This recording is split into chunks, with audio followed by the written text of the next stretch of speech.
Present మనతో పాటు Janasena leader చుక్క నాని గారు ఉన్నారు. వారితో ఒకసారి మాట్లాడదాం.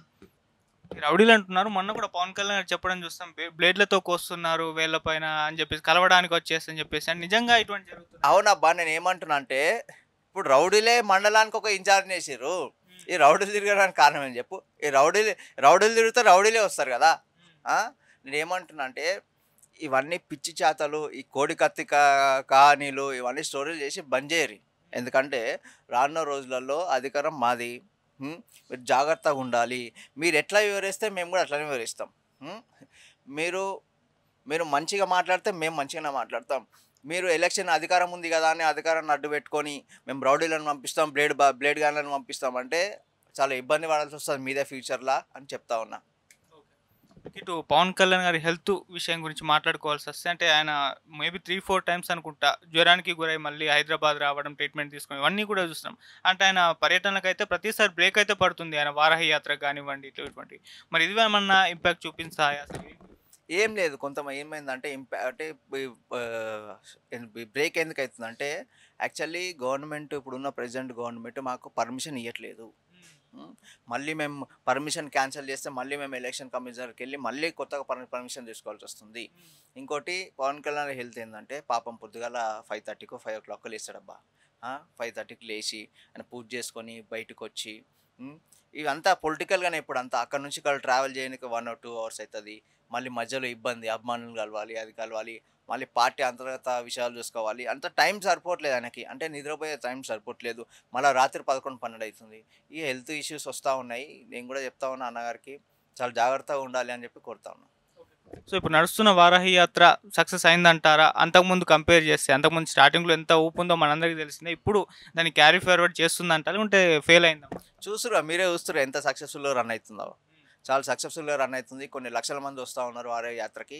ఎందుకంటే వారాహి యాత్ర అనేది ప్రజల ఒక గెలుపు. హ్మ్. గెలుపుని ఆ ప్రజలే మా గెలుపుని మేమే తెచ్చుకుంటామని ప్రజలు వస్తా ఉన్నారు. హ్మ్. 100% రానున్న రోజులలో ప్రభుత్వం స్థాపిస్తా ఉన్నాం. ఇంకొక 30 రోజులు, 40 రోజులు ఉన్నట్టుంది. హ్మ్. 100% మా జనసేన పార్టీ, టీడీపీ, బీజేపీ అలయన్స్‌లో మేము అధికారానికి వస్తా ఉన్నాం. ప్రజల మంచికి ఒక మంచి అడుగులు పడబోతా ఉన్నాయి రానున్న రోజుల్లో. ఇటు గాజు గ్లాస్ ఉంది కదా! దాని సింబల్‌ని ఫ్రీ సింబల్ చేశారంట కదా! మరి దాని ఇంపాక్ట్ ఏమన్నా ఉంటుందా? అంటే జనసేన పోటీ చేసే 21 స్థానాల్లో గాజు సింబలే ఉంటుంది. మిగతా స్థానాల్లో వేరే పార్టీ అప్లై చేసుకున్న వాళ్ళకి గాజు సింబల్ ఇస్తుంది. సో, దీనివల్ల మిగతా 2 పార్టీలకు బీజేపీకి గాని, టీడీపీకి గాని నష్టం వాటిల్లే ఛాన్స్ అయితే ఉన్నాయి కదా!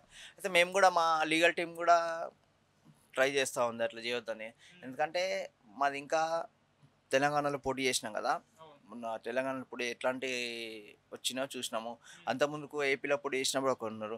మినిమమ్ అంటే ఒక సింబల్ ఒక పార్టీకి కేటాయించాలంటే మినిమమ్ ఒక 10 మంది ఎమ్మెల్యేలన్నా ఉండాలి. హ్మ్. పర్మనెంట్‌గా కేటాయించాలంటే.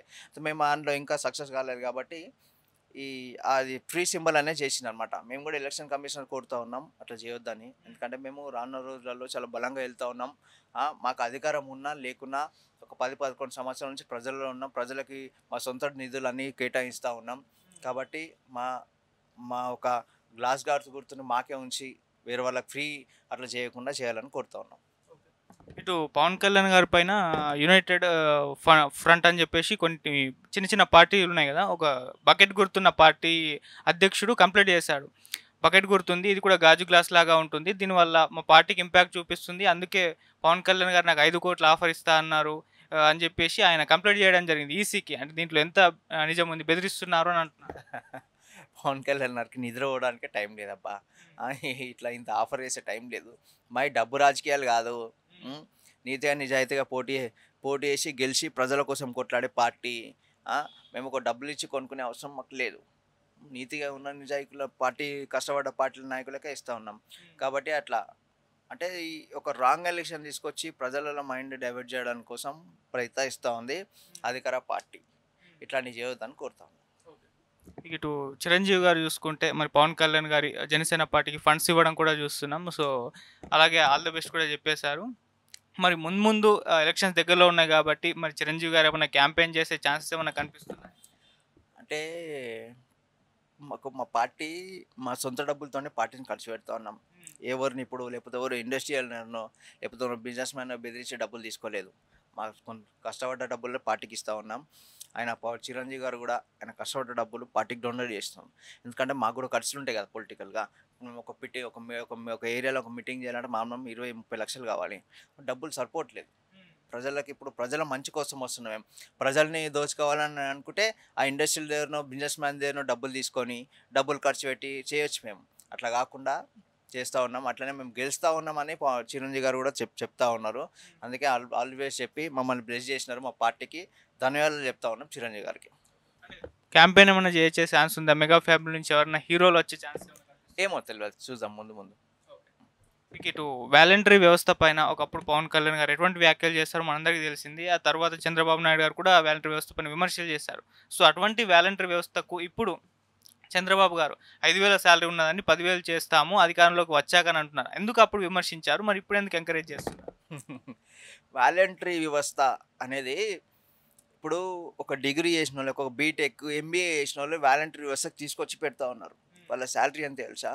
ఇప్పుడు మన దగ్గర ఒక ఎంబీఏ ఒక డిగ్రీ అయ్యి ఒక చేసిన వాళ్ళకి మినిమం శాలరీ కాల్ సెంటర్లో వెళ్ళినా దేనికి వెళ్ళినా మినిమం ఒక 15,000 నుంచి స్టార్ట్ అవుతూ ఉంది. 20,000 దాకా ఉంటుంది, 20,000 దాకా ఉంటుంది. అయితే అక్కడేం తెలుసా, వీళ్ళని బీటెక్ చదివిన వాళ్ళని ఎంబీఏ చేసిన వాళ్ళని డిగ్రీలు అయిపోయే వాళ్ళని తీసుకొచ్చి 5,000కి పని చేపిస్తూ ఉన్నా. వాళ్ళ ఇల్లు ఎట్లా గడుస్తారని అడుగుతా ఉన్నా. ఆ వాలంటీర్లో కూడా నేను అడుగుతా ఉన్నా, మీకు ఇల్లు ఎట్లా గడుస్తూ ఉంది, మీరు డిమాండ్ ఏం చేయలేకపోతా ఉన్నారు శాలరీ పెంచమని. వీళ్ళు ఏంటంటే వీళ్ళు ఏం భ్రమ చేస్తున్నారు అంటే వీళ్ళ వాలంటీర్స్కి మీకు ఇప్పుడు పర్మనెంట్ చేస్తాము, ఇప్పుడు నడుస్తూ ఉంది కదా, ఇప్పుడు మనం గెలుస్తూ ఉన్నాం, గెలిచిన తర్వాత పర్మనెంట్ చేస్తామని ఒక భ్రమలో ప్రజలను తీసుకొస్తా ఉన్నారు. ఆ పర్మనెంట్ చేసే అవకాశంలో ఏముండవు. అదే ఏమంటున్నాం అంటే చంద్రబాబు నాయుడు చెప్పింది ఏంటంటే మేము వచ్చిన తర్వాత మనిషికి ఇప్పుడు పర్ హెడ్ 5,000 కదా, దాన్ని 10,000 పెంచి గవర్నమెంట్లకు తీసుకునే విధంగా ప్లాన్ చేస్తూ ఉన్నారు. 3 పార్టీలు ప్లాన్ చేస్తూ ఉన్నాయి, అది జరుగుతుంది. మీరు 5,000కి ఆశపడి మళ్ళీ జగన్ దగ్గర పోతా అంటే మీరు 5,000కే కంప్లీట్ అవుతారు తప్పించి మీ యొక్క భవిష్యత్తు ముందుకు పోయే అవకాశం లేదు. మీరు ఆ జగన్ భ్రమలో పడొద్దు అని కోరుతా ఉన్నా. ఎందుకంటే 5,000కి ఏం రావు. మన ఖర్చులే ఉంటే నెలకు 10,000-15,000. 5,000 తీసుకొని మీకు ఇల్లు ఎట్లా గడుస్తుందో నాకు అర్థమవుతలేదు. కానీ ఇప్పుడు వాలంటీర్లు చూసుకుంటే వాళ్ళని ఎలక్షన్ విధుల నుంచి తీసేస్తారు. మొన్న పెన్షన్లో కూడా వాళ్ళతో పంపిణీ చేయించలేదు. చాలామంది వాలంటీర్లు రిజైన్లు చేసి వైసీపీ కార్యకర్తలుగా వర్క్ చేస్తున్నారు. జగన్మోహన్ రెడ్డి గారు వీళ్ళందరి చేత బలవంతంగా రిజైన్లు చేపిస్తున్నారు కూడా అంటున్నారు. మన కుప్పంలో 300+ మంది వాలంటీర్లు రిజైన్ చేసి మేము చంద్రబాబు నాయుడు గారు ఓడించడానికి పనిచేస్తాం, ఖచ్చితంగా చంద్రబాబు నాయుడు ఓడించి వైసీపీని అధికారంలోకి తీసుకొస్తాం అంటున్నారు. మరి ఈ విధంగా వాలంటీర్లు కార్యకర్తలుగా పనిచేస్తే మరి కూటమికి చాలా ఇంపాక్ట్ చూపిస్తుంది దీనిపైన. నేను ఏమంటున్నా, మీరు 5,000కే ఇంతగానం కొట్లాడితే మీ జీతాలు పెంచమని ఎప్పుడైనా కొట్లాడిరని అడుగుతా ఉన్నా. వాలంటీర్ వ్యవస్థ స్థాపించి ఎన్ని సంవత్సరాలు అయింది అందదా? ఎన్ని ఇయర్స్ అయింది? 3-4 years అయింది. 3-4 years నుంచి మీకు ఇంత కూడా ఒక చీమ మందం కూడా ధమాకులో రాలేదా? అంటే మా శాలరీ 5,000 పెంచరా జీతము, మమ్మల్ని ఇంకా గవర్నమెంట్ తీసుకుంటా అన్నారు, తీసుకోలేదు కానీ అడగాలి కదా. ఎలక్షన్స్ టైంలో వచ్చి మీరు మాకు అదే ఒక నెల పింఛన్ అంటే ఒక నెల మిమ్మల్ని తీసేసారంటే గవర్నమెంట్ రూల్ ఉంటుంది. ఇప్పుడు ఎలక్షన్స్ ఉంది కదా, ఎలక్షన్స్ రూల్స్ ఉంటాయి. ఎట్లాంటి గవర్నమెంట్ పథకం ఎవరికి ఇవ్వద్దని మీరు కోవట్లుగా పనిచేస్తూ ఉన్నారు. ఆ వాలంటరీ వ్యవస్థలో కొంతమంది నీతి నిజాయితీ పనిచేసే వాళ్ళు ఉన్నారు. మిగతా వాళ్ళంతా వైఎస్ఆర్సీపీ కోవట్టులే, వాళ్ళు మాత్రం రిజైన్ చేసిన కానీ ఏదో ఇల్లు గడవాలి, మేము మంచి స్థాయికి రావాలనే వాళ్ళు వాలంటరీ వ్యవస్థలో ఉన్నారు. ఆ వాలంటరీ వ్యవస్థని మేము అధికారం వచ్చిన తర్వాత వాళ్ళకి 10,000 చేసి వాళ్ళని గవర్నమెంట్లకు తీసుకునే విధంగా మేము ప్లాన్ చేస్తాం కూడా. సో ఇప్పుడు చంద్రబాబు నాయుడు గారు ఈ విధంగా 10,000 అనౌన్స్ చేయగానే వైసీపీ ట్వీట్ చేసింది. సో ప్రతిపక్షాలే ఒప్పేసుకున్నాయి, వాలంటరీ వ్యవస్థ సక్రమమైంది, మేము ప్రవేశపెట్టిన వాలంటరీ వ్యవస్థని ఇంకా వాళ్ళు పునరుద్ధరిద్దామంటున్నారు, మేము కూడా పునరుద్ధరిస్తాం అధికారంలోకి వచ్చిన తర్వాత, వాళ్ళైతే యాక్సెప్ట్ చేస్తారు, ఇది మా విజయంగా మేము భావిస్తున్నామని అంటున్నారు. మీ విజయంగా కాదు, వాళ్ళ జీవితాలతో ఆడుతూ ఉన్నాం అని అడుగుతా ఉన్నా. ఎందుకంటే 5,000 ఎవరికి సరిపోతాయి అబ్బా? 5,000 ఎవరికి సరిపోతాయి చెప్పు? ఒక బియ్యం బ్యాగు 1,500, ఒక 5 లీటర్ నూనె 750-800, ఎన్నైనా 2,300 అయినాయి. పప్పులు ఉప్పులు ఒక 1,000 రూపాయలు 3300 అయినాయి. ఇంకా 1500 మన బండ్ల పెట్రోలు, పిల్లలు ఉంటారు స్కూల్ ఫీజు, వీళ్ళందరూ ఎడికెళ్తే చెప్పు? మీరు అప్పులలో కూడుకోపోతూ ఉన్నారు.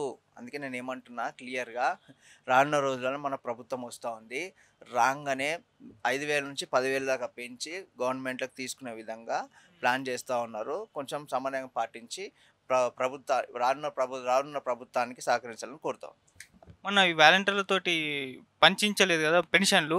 దీని ఎఫెక్ట్ అయితే ఆ మధ్య చాలా ఉంది. జగన్మోహన్ రెడ్డి గారైతే కంప్లీట్ చంద్రబాబు నాయుడు గారి మీద ఎత్తేసారు. అంటే పెన్షన్లు ఆగిపోతాయి చంద్రబాబు నాయుడు గారు అధికారంలోకి వస్తే అని చెప్పేసి అంటున్నారు. లేదు లేదు, నేను ఏమంటున్నా అంటే ఇప్పుడు ఎలక్షన్స్ రాగానే, ఎలక్షన్ కోడ్ రాగానే ఏ గవర్నమెంట్ పథకం కానీ ప్రజలకు ఇవ్వడానికి లేదు. హ్మ్. వీళ్ళు దీన్ని బూచిగా చేసి చూపిస్తూ ఉన్నారు. హ్మ్.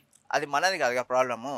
ఇప్పుడు అపోజిషన్ పార్టీ ఆపేది కాదు కదా, సెంట్రల్ ఆపింది. అది ఎలక్షన్ కమిషనర్ ఆపింది. ఎలక్షన్ కమిషనర్ అంటే ఓట్లు దగ్గరకు వచ్చిన తర్వాత ఎట్లాంటి పథకం కానీ ప్రజలకు ఇవ్వడానికి లేదు. ఓకే. ఉమ్, ఈ వాలంటరీ వ్యవస్థని ఒక పార్టీ లాగా కేటాయిస్తున్నారు కాబట్టి, ఈ పొలిటికల్ పార్టీ ఏజెండా కాబట్టి అది దాన్ని స్టాప్ చేసినారు.